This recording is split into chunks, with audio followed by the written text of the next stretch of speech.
Bismillahirrahmanirrahim. Assalamualaikum warahmatullahi wabarakatuh. Innal hamdalillah nahmaduhu wa nasta'inuhu wa nastaghfiruh wa na'udzu billahi min shururi anfusina wa sayyiati a'malina may yahdihillahu fala mudilla lahu wa may yudlil fala hadiya lahu. أشهد أن لا إله إلا الله وحده لا شريك له وأشهد أن محمدا عبده ورسوله يا أيها الذين آمنوا اتقوا الله حق تقاته ولا تموتن إلا وأنتم مسلمون يا أيها الناس اتقوا ربكم الذي خلقكم من نفس واحدة وخلق منها زوجها وبث منهما رجالا كثيرا ونساء واتقوا الله الذي تساءلون به والأرحام إن الله كان عليكم رقيبا يا أيها الذين آمنوا اتقوا الله وقولوا قولا سديدا يصلح لكم أعمالكم ويغفر لكم ذنوبكم ومن يطع الله ورسوله فقد فاز فوزا عظيما أما بعد فإن أصدق الحديث كتاب الله وخير الهدي هدي محمد صلى الله عليه وآله وسلم وشر الأمور محدثاتها فإن كل محدثة بدعة وكل بدعة ضلالة وكل ضلالة في النار ثم أما بعد إخواني في الدين أعزكم الله wa barakallahu fikum. Saudaraku kaum muslimin yang dimuliakan Allah Subhanahu wa taala,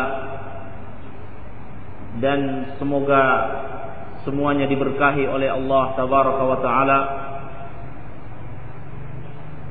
Tiada kata yang pantas sepatutnya untuk kita hadapkan di hadapan Allahu Rabbul Alamin kecuali puji-pujian yang setinggi-tingginya, yang tidak ada pujian kecuali hanya kepada Allah Tabaraka wa Ta'ala. Karena segala sesuatu yang kita jalani dalam kehidupan ini semuanya tidak pernah terlepas dari kenikmatan Allah Subhanahu wa taala. Maka itulah kewajiban kita sebagai hamba untuk memuji kepadanya dengan setinggi-tinggi pujian dan bersyukur. Oleh karena itu Allah Subhanahu wa taala berfirman, "Fama bikum min ni'matin faminallah." Tidaklah kenikmatan yang menimpa kalian kecuali itu adalah dari Allah Subhanahu wa taala. Wa amma bi ni'mati rabbika fahaddits. Adapun terhadap kenikmatan-kenikmatan Allah Subhanahu wa taala, ceritakanlah. Maka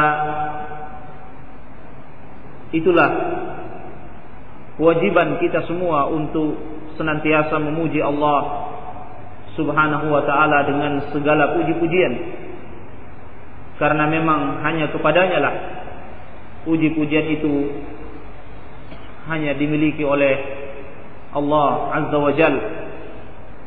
Sebagaimana Allah Subhanahu wa ta'ala berfirman pada awal suratul Fatihah, yang senantiasa terulang di atas lisan-lisan kita, Alhamdulillahi Rabbil Alamin, bahwa segala puji-pujian itu adalah hanya milik Allah Rabb semesta alam.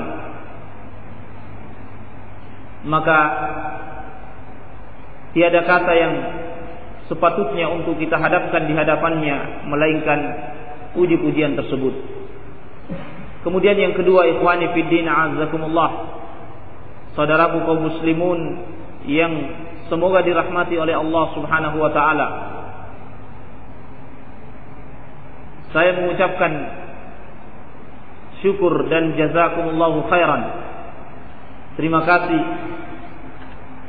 atas kesempatan yang diberikan kepada saya untuk memberikan nasihat dan tausiah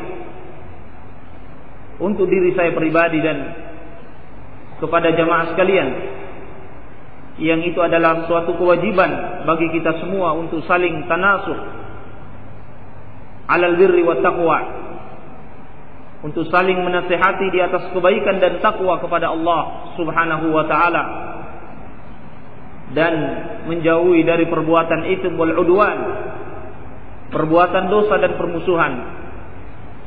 Maka saya mengucapkan jazakumullahu khairan. Semoga Allah Subhanahu wa taala memberikan balasan atas sumbangsi dari ikhwan, dari saudara-saudara kita se-Islam yang mencurahkan juhudnya, kesungguhannya di dalam terwujudnya pelaksanaan majelis-majelis ta'lim seperti ini. Maka sekali lagi saya mengucapkan jazakumullahu khairan. Semoga Allah memberikan balasan yang setimpal atas kenikmatan yang seperti ini. Demikian pula saya mengucapkan terima kasih kepada pengurus masjid yang telah juga memiliki andil di dalam terwujudnya majelis yang mulia seperti ini, yaitu dengan memberikan izin kepada kita semua untuk mengadakan halaqah-halaqah zikir, majelis-majelis zikir seperti ini, yaitu majelis-majelis ilmu, sebagaimana yang telah disabdakan oleh Rasulullah alaihi salatu wassalam di dalam hadis dari sahabat Anas bin Malik yang diriwayatkan Imam Abu Daud dan selainnya. Rasulullah alaihi salatu wassalam menyatakan bahwa majelis seperti ini adalah taman-taman surga. Ala tarta'u bi riyadil jannah. Tidakkah kalian wahai para sahabatku bernikmat-nikmat di taman-taman surga? Qalu wa ma riyadul jannah ya Rasulullah. Para sahabat bertanya, apakah taman-taman surga itu ya Rasulullah? Maka Rasulullah alaihi salatu wassalam menjawab, yaitu halaqah zikr wa fi riwayah majalisul ilm. Halaqah zikir, di dalam riwayat lain Rasulullah menyatakan yaitu majelis-majelis ilmu. Oleh karena itu ikhwani fid din azzakumullah, majelis yang seperti ini adalah merupakan taman-taman surga, yang dimana seseorang yang berada di dalamnya dengan niat ikhlas lillahi ta'ala, dengan niat raf'ul jahl an nafsihi, untuk mengangkat kejahilan dari dirinya, sehingga dia menjadi orang yang berilmu di atas cahaya Al-Quran dan sunnah Rasulnya sallallahu alaihi wasallam, maka mereka akan mendapatkan keutamaan yang azimah, keutamaan yang sangat agung dan kedudukan yang sangat tinggi di sisi Allah Subhanahu wa taala, bahkan di dunia ini. Sebagaimana tidak samar lagi pada kita semua ikhwani fid din azzakumullah, firman-firman Allah Subhanahu wa taala di dalam Al-Qur'an, demikian pula hadis-hadis Rasulullah sallallahu alaihi wasallam di dalam sunnah-sunnahnya tentang keutamaan orang-orang yang duduk di majelis-majelis ta'lim, majelis-majelis ilmu seperti ini. Allah Subhanahu wa taala berfirman,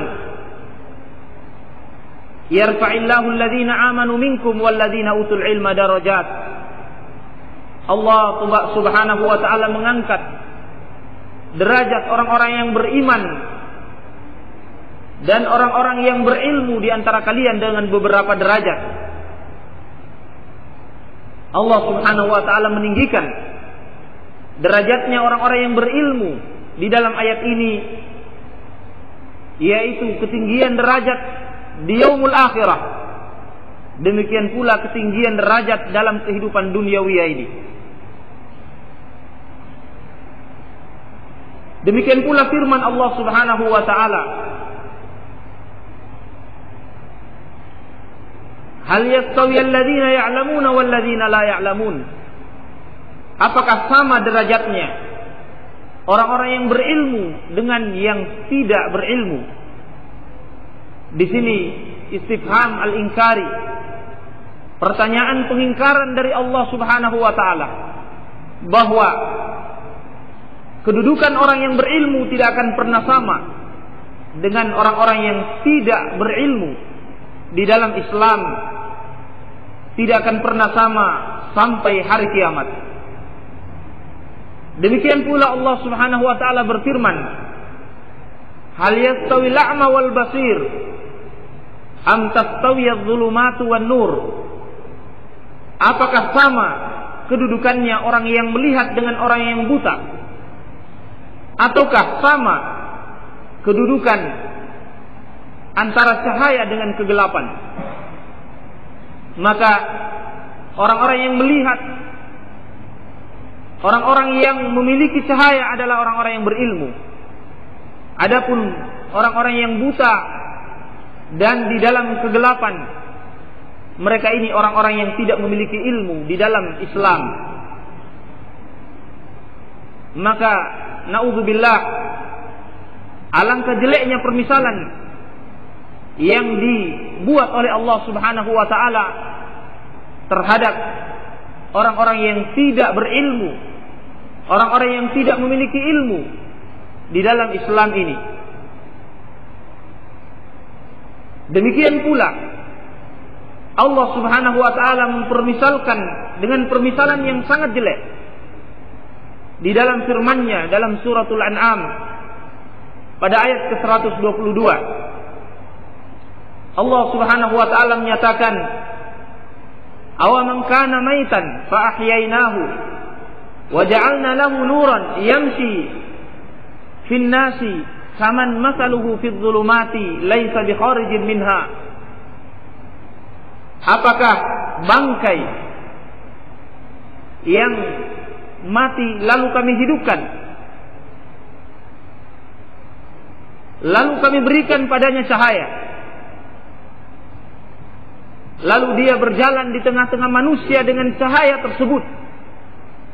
Apakah sama, kata Allah Subhanahu wa taala, dengan orang-orang yang berjalan di dalam kegelapan, di gelap gulita? Laisa bi kharijin minha, yang dia tidak mampu keluar dari kegelapan tersebut. Maka tidak akan pernah sama sebagaimana Allah Subhanahu wa taala menyatakan dalam ayat-ayat yang semisalnya. Maka di dalam ayat ini Allah Subhanahu wa taala mempermisalkan kebodohan atau kejahilan terhadap ilmu Islam ini adalah zulumat, kegelapan yang sangat. Dan kita bisa membayangkan di dunia ini seandainya kita berada di dalam kegelapan terus menerus, kita tidak mampu melihat apa-apa, kita tidak mampu melihat sesuatu pun, maka ini cukuplah menjadi penderitaan bagi orang tersebut. Nas'alullah as-salama wal afiyah. Semoga Allah menyelamatkan kita semua dan menjaga kita dan meninggikan derajat kita dengan ilmu Islam ini, ilmu Al-Quran dan sunnah Rasulnya sallallahu alaihi wasallam. Oleh karena itu Rasulullah alaihi salatu wassalam demikian pula menyebutkan di dalam hadisnya yang mencela orang-orang yang tidak memiliki pengetahuan di dalam Islam ini dan tidak ada upaya untuk menempuh sebab-sebab talabul ilm, jalan-jalan untuk menuntut ilmu, mencari ilmu tersebut, sehingga kemudian dengan ilmu itu terangkat dirinya dari kejahilan, kegelapan. Rasulullah alaihi salatu wassalam bersabda di dalam hadis yang diriwayatkan Imam Bukhari dan Muslim, demikian pula Imam Ahmad dan selainnya, dari sahabat Abu Musa Al-Asy'ari radhiyallahu taala anhu dari Nabi sallallahu alaihi wasallam. Beliau bersabda, "Masalu ma ba'athani Allahu bihi minal huda wal ilm kama sali ghaisil kathir asaba ardan fakana minha naqiyatan qabilatil ma'a fa'ambatatil kala'a wal usbal kathir wa kana minha ajadid amsakatil ma' fanafa'a Allahu biha an-nasa fasharibu wa saqaw wa zar'u wa asaba ta'ifatan minha ukhra innama hiya qiyan la tumsiku ma'an wa la tumbitu kala'an fadzalika mathalu man faqaha fi dinillah wa nafa'ahu ma ba'athani Allahu bihi fa'alima wa 'allam wa mathalu man lam yarfa' bidzalika ra'san wa lam yaqbal hudallah alladzi ursiltu bihi." Kata Rasulullah alaihi salatu wassalam, permisalan suatu yang Allah utus kepadaku berupa petunjuk dan ilmu adalah permisalannya seperti hujan yang lebat. Asaba ardan, hujan lebat ini menimpa bumi, dan bumi yang ditimpa oleh hujan tersebut menjadi 3 jenis. Jenis yang pertama, kata Rasulullah alaihi salatu wassalam, ajadib, adalah bumi yang naqiyah, bumi yang naqiyatan, yang bersih, yang baik, yang menerima air dan menyerapnya sehingga menumbuhkan tumbuh-tumbuhan dan rerumputan yang banyak, yang melimpah. Kemudian jenis yang kedua adalah jenis bumi ajadib, yaitu bumi yang mampu menyimpan air tetapi tidak menyerapnya. Akan tetapi, kata Rasulullah alaihi salatu wassalam, manusia dapat mengambil manfaat darinya, yaitu bumi yang menyimpan air. Manusia yang kehausan bisa mengambil dari air tersebut karena air itu dapat tersimpan, lalu orang akan meminum dan bahkan dipakai untuk bercocok tanam. Sekalipun jenis kedua ini tidak mampu menyerap, tapi dia bisa memberikan manfaat pada orang lain. Adapun pada dirinya, manfaatnya sekalipun sedikit, tapi karena keterbatasan kemampuannya yang diberikan oleh Allah Subhanahu wa taala tidak mampu menyerap ilmu tersebut, tapi paling tidak dia bisa memberikan manfaat pada orang lain. Kemudian jenis bumi yang ketiga, kata Rasulullah, qiyan, yaitu bumi yang tandus, tidak mampu menyimpan air, tidak pula menyerapnya. Bumi yang datar dan sifatnya bumi ini tanahnya pesek, tidak bisa menyerap air. Dia pula mendatar, tidak bisa menyimpan air tersebut. Inilah permisalan yang jelek yang Rasulullah alaihi salatu wassalam menyatakan, bumi yang qiyan ini, itulah permisalan orang-orang yang difaqihkan oleh Allah Subhanahu wa taala di dalam agama ini, yaitu bumi jenis yang pertama. Permisalannya orang yang pertama ini yang terpuji adalah yang bertafaqquh, menuntut ilmu di dalam agama Allah, dalam agama Islam ini, ilmu Al-Quran dan Sunnah, lalu dia menyerap ilmu tersebut, memberikan manfaat pada dirinya, dan juga memberikan manfaat pada orang lain dengan mengajarkan, menyampaikan ilmu tersebut. Demikianlah jenis yang pertama ini. Sehingga kata Rasulullah alaihi salatu wassalam, wa nafa'ahu ma ba'athani Allahu bihi fa'alima wa 'allam. Dia mengambil manfaat dengan petunjuk dan ilmu yang aku diutus dengan Allah Subhanahu wa taala, lalu dia mempelajarinya dan mengajarkannya. Adapun permisalan yang ketiga tadi, adalah man lam yarfa' bidzalika ra'san. Orang-orang yang tidak ada upaya untuk mengangkat kepalanya, mendongakkan kepalanya di dalam mencari ilmu Islam ini. Yakni dia berpangku tangan, bermalas-malasan, tidak ada semangat untuk membekali dirinya dengan ilmu Islam, ilmu Al-Quran dan Sunnah Rasulnya, dan amalan-amalan para sahabat pada generasi salaf yang terbaik, yang dipuji oleh Allah di dalam Al-Quran dan Rasulnya Sallallahu Alaihi Wasallam di dalam hadis-hadisnya. Tidak ada upaya untuk mempelajari semua itu.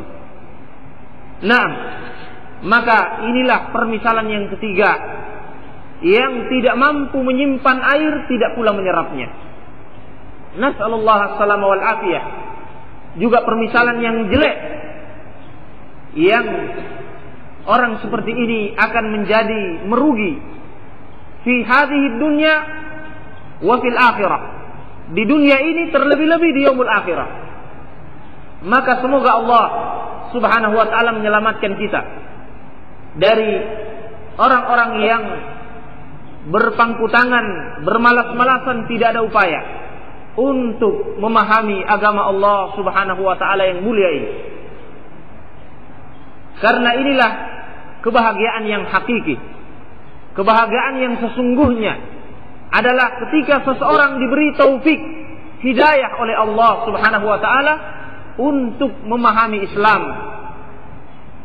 Maka inilah kebahagiaan yang hakiki, yang dengannya akan mengantarkan dia ke surga.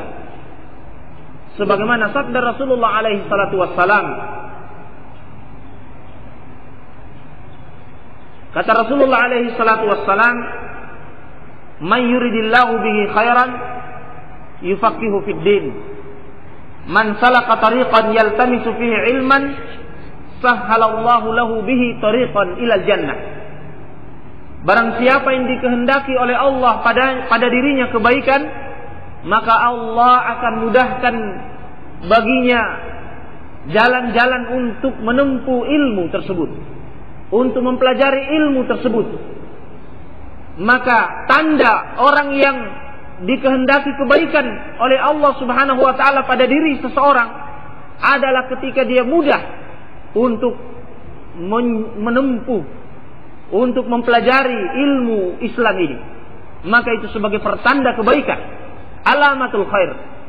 Adapun sebaliknya, kata Imam Ibnu Hajar rahimahullahu ta'ala di dalam menafsirkan hadis ini, yang disebut dengan mafhum mukhalafah dalam ilmu fikhi, pemahaman yang sebaliknya, bahwa alamatus syarr, tanda kejelekan, tanda keburukan pada seseorang adalah ketika dia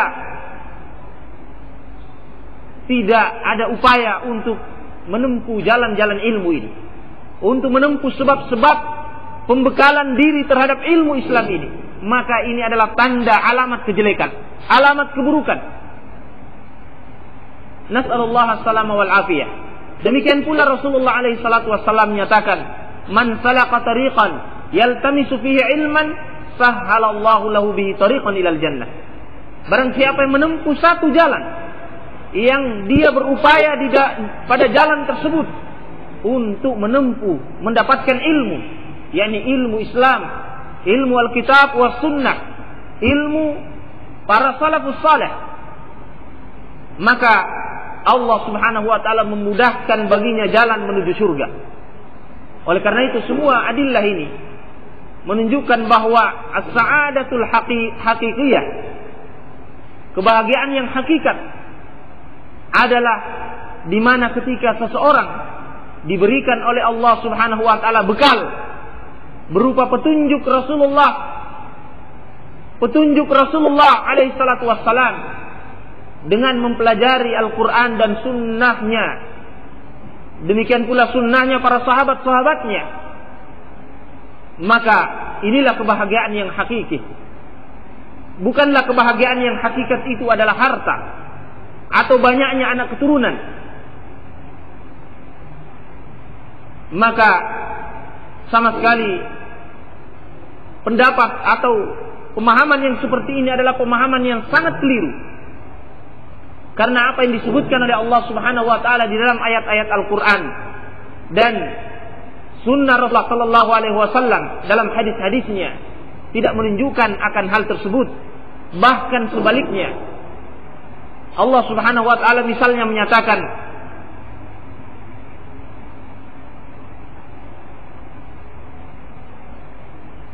tidaklah yang memberi manfaat pada kalian itu adalah harta dan anak keturunan kalian. Akan tetapi yang memberikan manfaat adalah man atallaha biqalbin salim. Siapa yang datang menghadap kepada Allah dengan hati yang selamat, bukan harta dan anak keturunan. Demikian pula Allah Subhanahu wa taala memperingatkan tentang fitnah daripada anak keturunan, harta, dan demikian pula istri. Naam, untuk kita berhati-hati karena semua itu adalah fitnah. Maka justru apa yang Allah sebutkan di dalam Al-Quran tentang banyaknya harta, anak keturunan atau istri, atau dari kenikmatan-kenikmatan duniawiyah ini, semua itu bukanlah kebahagiaan yang hakikiyah. Tapi kebahagiaan yang hakikiyah adalah ketika seseorang itu dibekali oleh Allah Subhanahu wa taala ilmu Islam, ilmu Al-Quran dan sunnah Rasulnya sallallahu alaihi wasallam. Nah, inilah kebahagiaan yang hakiki yang akan mengantarkan kepada surga Allah Subhanahu wa taala. Ikhwani fi din, a'azzakumullah. Saudaraku kaum muslimun yang dimuliakan Allah Subhanahu wa taala.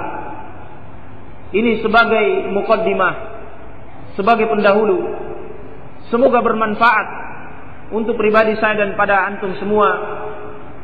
Dan dengannya mudah-mudahan Allah Subhanahu wa taala membukakan hati kita semua untuk berupaya mempelajari agama Islam, mempelajari Al-Quran dan sunnah Rasulnya sallallahu alaihi wasallam sesuai dengan pemahaman para salafus saleh, para imam-imam, tokoh-tokoh Islam yang telah mendahului kita semua. Amin ya rabbal alamin. Adapun setelah itu, maka insyaallah taala pada setiap pertemuan kita malam Rebu setiap pekan, saya akan membacakan kitab-kitab kecil dari karangan para ulama-ulama kita, ulama yang masyhur dan ma'ruf, ulama yang dikenal sebagai ulama Ahlus Sunnah wal Jamaah, yang mudah-mudahan Allah Subhanahu wa taala memudahkan kita dengan kitab-kitab yang kecil seperti ini, lebih memudahkan kita semua untuk memahami dan tidak jenuh. Naam. Semoga Allah Subhanahu wa taala menguatkan hati kita dan kesabaran kita di dalam memahami apa yang dijelaskan oleh para ulama-ulama tersebut. Dan insyaallah taala pada kesempatan yang berbahagia ini, dengan waktu yang masih tersisa sebelum waktu salatul isya, saya bacakan kitab dari karangan salah seorang ulama Ahlus Sunnah wal Jamaah yang masih hidup di zaman sekarang ini, dan beliau bermukim di Madinah Al-Munawwarah, dan beliau adalah salah satu guru kami di Madinah Al-Munawwarah, termasuk ahlul hadis, termasuk ulama yang memiliki keahlian di dalam bidang hadis, yaitu Syekhana, guru kami Syekh Abdul Muhsin Ibn Hamad Al-Abbad Al-Badr, hafizahullah ta'ala. Syekh Abdul Muhsin Al-Abbad adalah salah satu ulama besar yang dimuliakan dan dibesarkan di Madinah Al-Munawwarah, dan beliau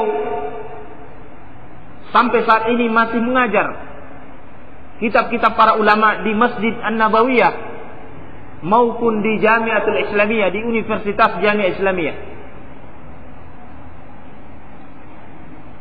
Dan beliau juga karena kedalaman ilmu beliau pernah ditawarkan oleh pemerintah dan para ulama yang lainnya untuk menjadi anggota Hay'ah Kibarul Ulama yang bermukim di ibu kota Saudi Arabia di Riyadh.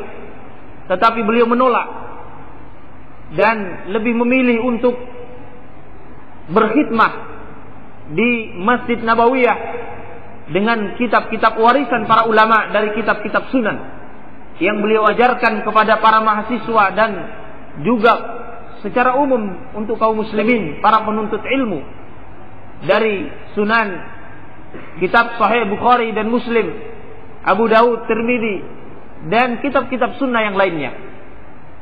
Naam, maka beliau adalah salah satu ulama besar yang dikenal dan direkomendasi oleh para ulama-ulama yang lainnya. Beliau memiliki banyak kitab-kitab kecil yang beliau karang karena beliau melihat maslahah untuk kaum awam, untuk awamnya kaum muslimin, dengan mudah mereka dapat membaca dan memahami kitab-kitab kecil yang seperti ini. Dan di hadapan saya adalah salah satu kitab beliau yang merupakan majelis melalui telepon, interview dari saudara kita kaum muslimin yang ada di Amerika. Mereka menelpon Syekh dan meminta nasihat. Kemudian nasihat itu dibukukan dalam bentuk buku kecil seperti ini, yang kemudian diberi judul Kaifa nastafidu minal kemudian yang diberi judul Al-Atharul At-Tayyibah. Saya salah mengambil kitab. Saya minta tolong, di tas saya ada kitab kecil. Kitab beliau yang beri judul Atharul Ibadat fi Hayatil Muslim, yaitu pengaruh ibadah di dalam kehidupan seorang muslim. Naam, inilah judul yang beliau berikan. Kitab yang dibukukan seperti ini melalui muhadarah lewat telepon dari saudara-saudara kita yang berada di Amerika Serikat sana. Naam, saya mulai membacakan secara perlahan-lahan insyaallah taala. Bagi yang ingin untuk memiliki kitab ini bisa difotokopi sehingga bisa mengikuti apa yang akan kita bacakan. Naam, saya akan memulai dari muqaddimah beliau hafizahullah taala. Berkata Syekhana Syekh Abdul Muhsin Al-Abbad, Bismillahirrahmanirrahim. Alhamdulillahi nahmaduhu wa nasta'inuhu wa nastaghfiruh wa na'udzu billahi min syururi anfusina wa min sayyiati a'malina. Man yahdihillahu fala mudilla lahu wa man yudlil fala hadiya lahu. Wa ashhadu an la ilaha illallah wahdahu la syarika lahu wa ashhadu anna Muhammadan 'abduhu wa rasuluh arsalahu bil huda wa dinil haqq liyudhhirahu 'ala ad-din kullih faballagha ar-risalah wa adda al-amanah wa nasaha al-ummah. Allahumma salli wa sallim wa barik alaihi wa ala alihi wa ashabihi wa man salaka sabilah wa ihtada bihadihi ila yaumiddin. Amma ba'du. Segala puji bagi Allah. Kami memuji Allah dan meminta pertolongan dan memohon ampun padanya. Kami berlindung kepada Allah dari segala kejelekan jiwa-jiwa kami dan dari kejelekan amalan-amalan kami. Barang siapa yang diberi petunjuk oleh Allah Subhanahu wa taala, tidak ada yang bisa menyesatkannya. Dan barang siapa yang disesatkan oleh Allah, tidak ada yang bisa memberi petunjuk padanya. Dan aku bersaksi bahwa tidak ada sesembahan yang hak melainkan Allah Subhanahu wa taala semata. La syarika lahu. Tidak ada serikat baginya, tidak ada tandingan baginya. Dan aku persaksikan bahwa Muhammad adalah hamba Allah dan Rasulnya. Allah utus beliau dengan petunjuk dan agama yang hak, liyudhhirahu 'ala dini kulli, agar dengan agama tersebut Allah akan tampakkan di atas seluruh agama bahwa itulah agama yang hak. Faballaghar risalah, dan Rasulullah telah menyampaikan risalah, amanah, telah menyampaikan risalah, yakni menyampaikan risalah sebagai nabi dan rasul. Wa'addal amanah, dan telah menunaikan amanah, yakni beliau amanah dalam menyampaikan risalah tersebut, yakni dalam menyampaikan Al-Quran dan sunnah-sunnah beliau. Tidak ada sedikit pun yang disembunyikan oleh beliau. Inilah makna addal amanah. Beliau telah menunaikan amanah. Karena sebagian yang menyatakan bahwa Islam ini membutuhkan tambahan atau pengurangan, ini berarti Rasulullah tidak amanah, karena berarti ada yang disembunyikan. Maka berarti sama dengan kita menuduh Rasulullah tidak amanah. Oleh karena itu dikatakan Rasulullah ballaghar risalah wa addal amanah, telah menyampaikan risalah dan menunaikan amanah dari Allah Subhanahu wa taala. Wa nasahal ummah, dan beliau telah memberikan nasihat kepada umat ini. Allahumma salli wa sallim wa barik alaihi. Ya Allah, sampaikan, curahkanlah salawat dan salam dan berkah kepada beliau, kepada Rasulullah Nabi kita Muhammad sallallahu alaihi wasallam. Demikian pula pada keluarga beliau dan sahabat-sahabatnya, dan pada orang-orang yang salaka sabilahu. Dan juga semoga tercurahkan salawat dan salam tersebut pada orang-orang yang menempuh jalan beliau dan mengambil petunjuk dengan petunjuk beliau ila yaumiddin, sampai hari kiamat. Amma ba'd, adapun setelah itu salatul isya. Baik, insyaallah taala kita lanjutkan pada pertemuan berikutnya, dan semoga bermanfaat. Lebih kurangnya saya mohon dimaafkan. Kita akhiri dengan kafarah majelis. Semoga Allah Subhanahu wa taala memberikan pahala pada amalan-amalan kita semua dan meletakkan di atas timbangan di yaumul qiyamah nanti sebagai timbangan kebaikan, dan semoga Allah mengampuni kesalahan yang ada di dalamnya dan tidak meletakkannya di atas mizan sebagai timbangan kejelekan kita di yaumul qiyamah. Amin ya rabbal alamin. Subhanakallahumma bihamdik, asyhadu an la ilaha illa anta, astaghfiruka wa atubu ilaik. Akhiru da'wana alhamdulillahi rabbil alamin.